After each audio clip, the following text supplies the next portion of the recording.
This is the case of Sydney Powell. Welcome to Akron, Ohio, folks. Found just south of Cleveland in the Buckeye State, Akron is a pretty small city, with no more than 200,000 people calling it home. Known as the rubber capital of the world, there are only two things that could possibly mean. Unfortunately, it's the boring option. These days, Akron is famous for its tire production, with companies like Goodyear, Firestone, Goodrich, and General Tire calling this place home.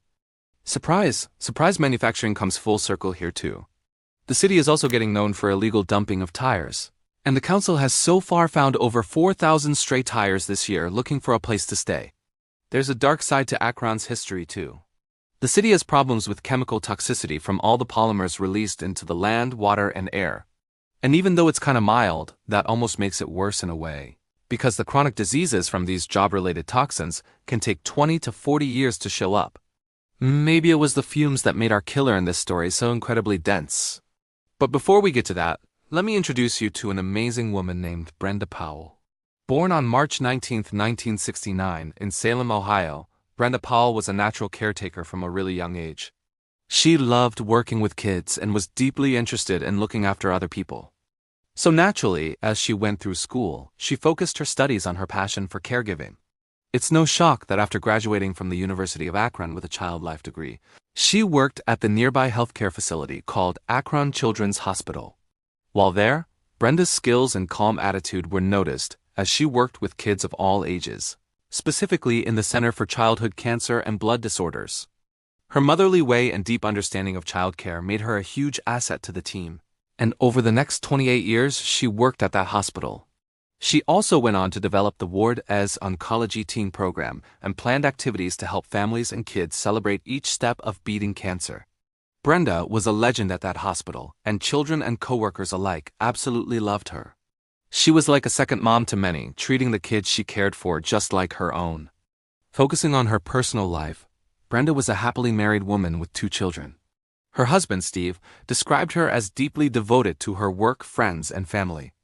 After meeting in 1995, it didn't take long for the couple to tie the knot, and just a year later the two were happily married. Soon after marriage, they found out their firstborn daughter was on the way. The couple excitedly named her Sydney, and a few years later her brother, Andrew, followed. The 4-person family lived together peacefully in Akron, Ohio. Brenda and Steve were doing pretty well financially too, meaning the family didn't have much to worry about when it came to money.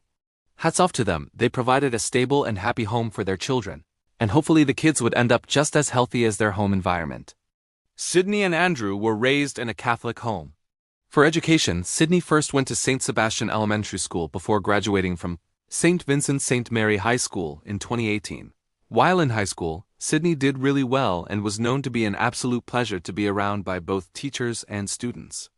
She was friendly but not loud, and was well-liked but didn't go out of her way to get attention. I guess you could say she was an ambivert, or quietly confident. Friends say she came off as shy when you first met her, but over time when she warmed up to you, her personality would shine through. On the sports field, she was a talented athlete. After graduating high school, Sydney decided to go to Mount Union University, which is about an hour away from Akron. In her mind, this was far enough to give her space, but close enough to get back to family if she needed them. Because of her academic success in high school, Sydney got a scholarship from Mount Union, which she gladly took. Even though it was bittersweet to say goodbye to her parents, she knew they were never more than a short drive away. Speaking of her parents, Sydney had a great relationship with both of them throughout her younger years. While she got along really well with her dad, she was incredibly close to her mom, Brenda. Thanks to her mom's background in childcare, the two were tight from the start. They had a very healthy relationship, and Sydney would often go to her for advice, a chat, or even just to send memes.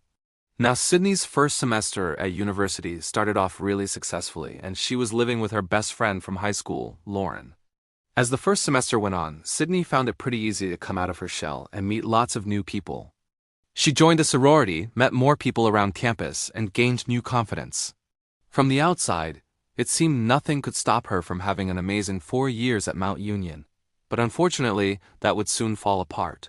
Over the next 3 semesters, Sydney did great in her academic work, passing every course with flying colors while making many new friends among her classmates. During the summer, she would move back home to reconnect with her family, while also working part-time jobs all around Akron. Now, Bear with me on this explanation because it's super important to our case today. When it came to academics at Mount Union, students could check their progress through an online portal. They could view syllabi, contact teachers, and plan study groups there too. Parents also had access to this portal, where they could pay tuition, contact school administrators, and stay up to date with the college and its students. However, they wouldn't automatically see their kids' grades. While Sydney's parents could technically request grades if they wanted to, they figured their daughter wasn't having any trouble at school. She had done so well in high school that in their minds, she was keeping up those high marks in college too. Sydney hadn't told her parents about any issues either, so when her dad, Steve, logged into the portal in January 2020 to pay her tuition, he didn't even think to check her grades. Strangely though, after putting in his usual login info, he was immediately kicked out and couldn't sign back in. After telling Sydney about it, she promised to contact the staff and get it fixed. But 1 month later, in February 2020, he still couldn't log in to pay tuition. Worried something might be wrong with the system, he then contacted the administration team to see if they could help. Making this call to student relations on March 3rd, Steve thought he could probably get this issue fixed with no problem. But what he ended up learning instead was totally unexpected. The reason he couldn't pay tuition was because Sydney was no longer enrolled at the university. So now Steve was left wondering what on earth happened with his daughter. Surely this had to be a huge mistake. I mean, what could possibly have happened to make his daughter leave so suddenly? After all, she'd been an academic star for so long throughout her education. Like any concerned parent would, he asked for more details but was quickly shut down by the Mount Union administration. They said that kind of information was private to Sydney only, and if he wanted to find out more, he'd have to talk to her directly first. Unknown to him, Sydney had actually been on academic suspension since December 2019. This happened after she failed 3 out of her 4 classes for the fall semester of her sophomore year. Now, while that sounded serious, and I guess it didn't technically have to be the end of Sydney's college career. Her suspension was only for 1 semester, and she could prove herself again just by re-enrolling the next semester if she wanted to. When a student at Mount Union gets academically suspended, they're sent a letter telling them about the suspension process and how to move forward. This letter is really important to the students because it needs to be signed, dated, and returned to the school to re-enroll. And while we know Sydney did get this letter, we aren't quite sure why she chose not to sign it and send it back. I mean, it's not like she didn't want to be there either, because even after her suspension, she kept living at college as if nothing had happened. To make things even weirder, she even kept going to class, attending sorority meetings, and hanging out with friends during this time. But no surprise, this was clearly against school rules, so soon enough, Sydney found herself in front of the administrative board. At first, the university seemed pretty understanding of her situation. It makes sense that a student might have trouble accepting their new reality. To give an extra layer of comfort, the administration team even offered to help Sydney break the news to her parents.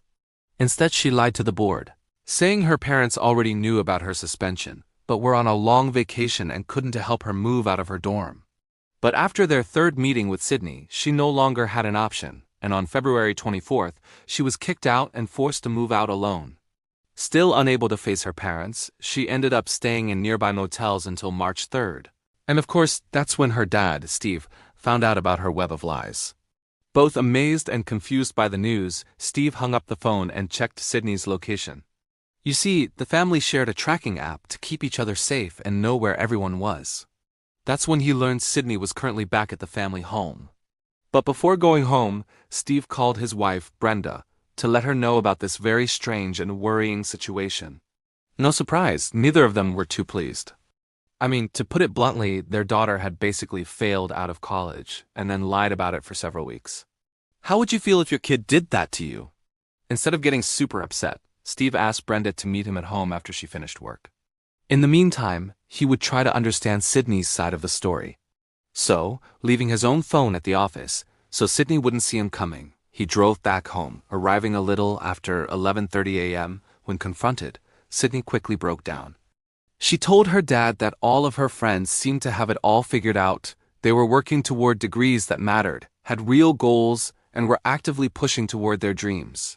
But sadly, Sydney didn't feel that way anymore. When she compared herself to the people around her, she felt like a failure. Self-esteem can be a tough thing to work through.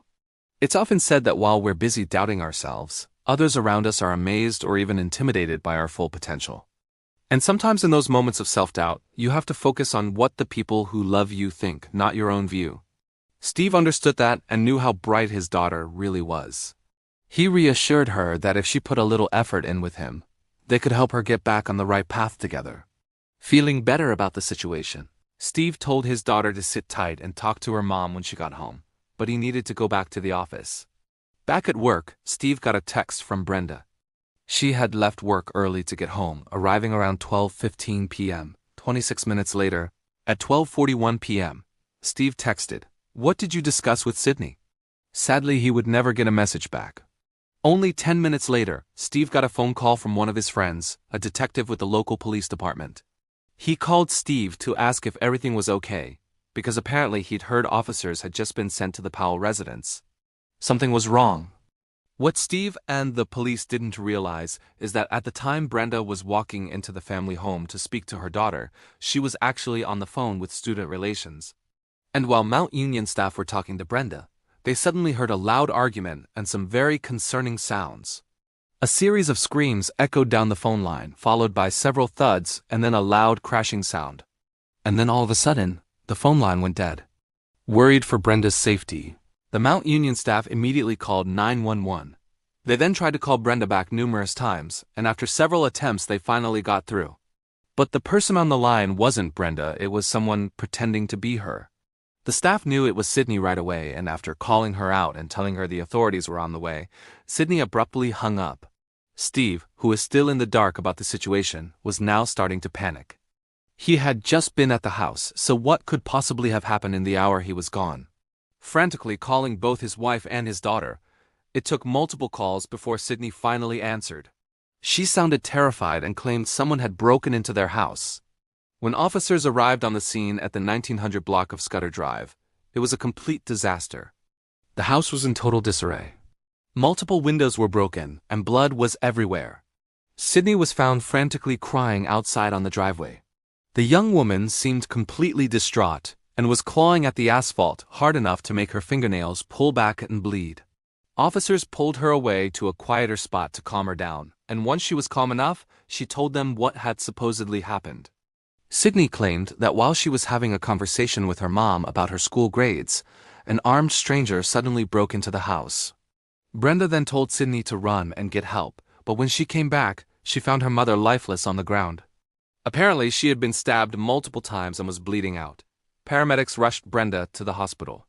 They confirmed she'd been stabbed more than 36 times and, on top of that, had suffered blunt force trauma to the back of her head. Sadly, her injuries were too much, and soon after arriving at the hospital, she was pronounced dead. Meanwhile, at the crime scene, officers were still trying to piece together what exactly happened. The house was absolutely trashed, and there was a clear sign of a struggle. Furniture was flipped over and smashed, and there were bloodstains in multiple rooms. To investigators, the story Sydney was telling them was getting more and more far-fetched and suspicious. For one, she had blood all over her hands, and that's when they noticed she had wounds on her face, torso, and arms. Besides that, the officers also quickly noticed most of the windows seemed to be broken from the inside rather than the outside, which of course suggested this was a staged break-in. None of this was making any sense. It didn't take long for them to think Sydney was the most likely person behind the attack, and those doubts were only strengthened when Brenda's phone call was revealed to the authorities. The awful conclusion would surely rip the family in half for a second time on the very same day. Both Steve and Andrew were only just starting to deal with the loss of their mother and wife, and now they would face losing Sydney in a totally different way. So what really happened inside that house? Did Sydney methodically kill her mother in cold blood, or did she snap in a state of psychosis? On April 6th, Sydney Powell was officially charged with murder, felonious assault, and tampering with evidence. On April 17th, after pleading not guilty, the judge gave her a bond of $25,000 with maximum pretrial supervision along with a mental health evaluation. Sydney was sent to live with her grandparents under their close watch, with daily checkups from police to make sure she was behaving. After evaluation by a medical professional, Sydney's attorney changed her plea to not guilty by reason of insanity. This set the trial back quite a bit, and a second medical examination was requested by the Summit County prosecution. To move forward with the trial, it needed to be really clear whether Sydney had planned the attack or was having a mental break when she killed her mother. Despite the terrible murder, Sydney's family members still supported her before the legal proceedings began. Speaking during pretrial, Steve said, "I don't know why we're doing this. This isn't what anyone wants here. I don't know how I can handle it. I'm just trying to keep my family together." Sydney's maternal grandmother, Betsy Brown, also said, "All of this is opening things we hope to put behind us." According to Steve, the Powell family fully believed their daughter was out of her mind during the killing, and now that she was on medication and supervised, she was back to her usual self and didn't seem to be a danger to society anymore.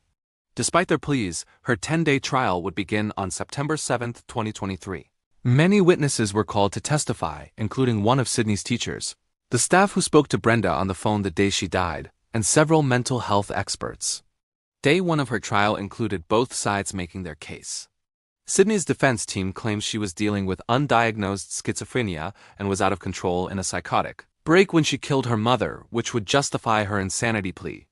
They also pointed out a lack of motive and the sheer brutality being totally out of character for her. In short, this was simply not something Sydney would do in a sane state of mind. But on the other hand, the prosecution claims Sydney was completely aware of what she was doing.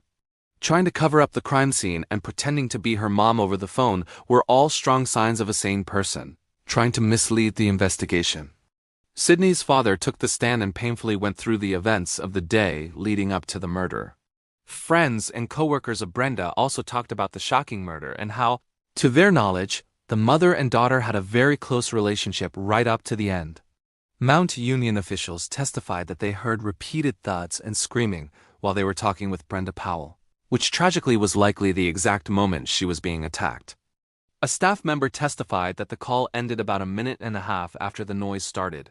He tried calling back, and on his third try, Sydney answered the phone pretending to be her mom. Sydney's roommate and best friend, Lauren, also testified at her trial. She said that leading up to the murder, there seemed to be nothing wrong with Sydney, and furthermore, there was no bad blood between her and her mom.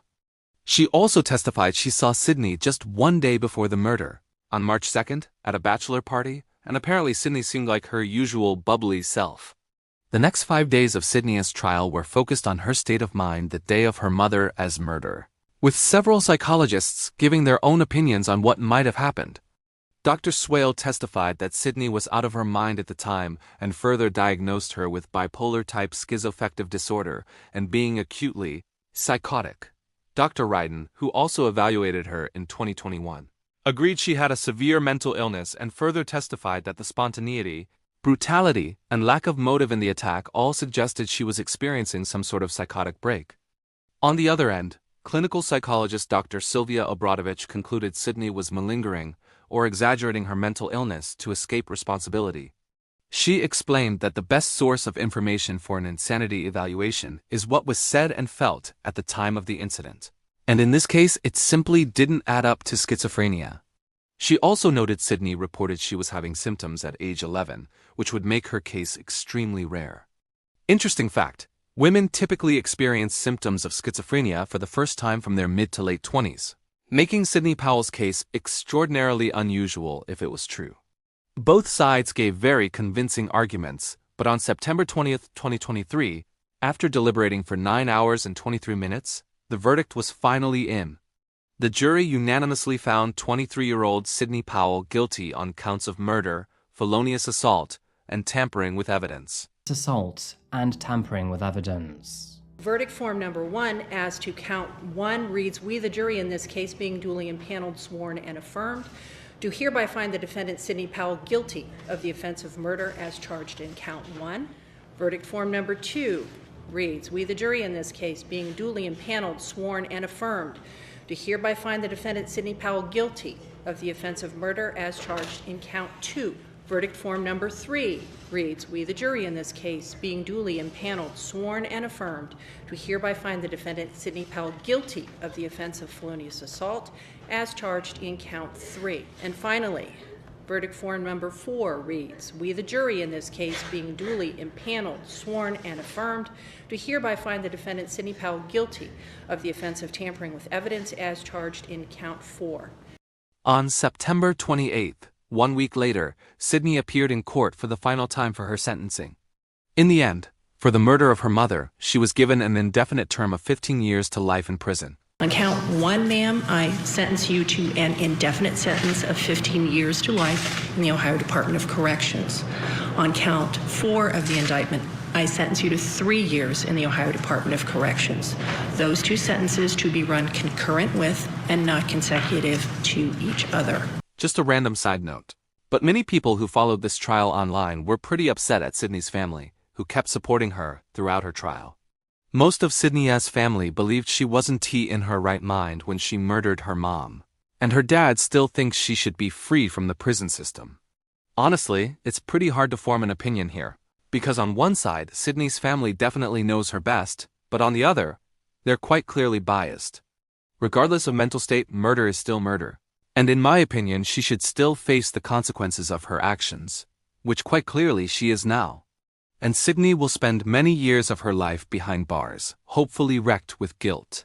But anyway, I'd love to know what you think about this one, because this case wasn't quite clear-cut. Do you think Sydney was experiencing psychosis, or do you think this was just a fit of rage? Let me know in the comments below, folks. Thank you again so much for watching. I honestly really do appreciate you being here. It means the world to me. Anyway, I'll see you again very soon. Thank you and goodbye.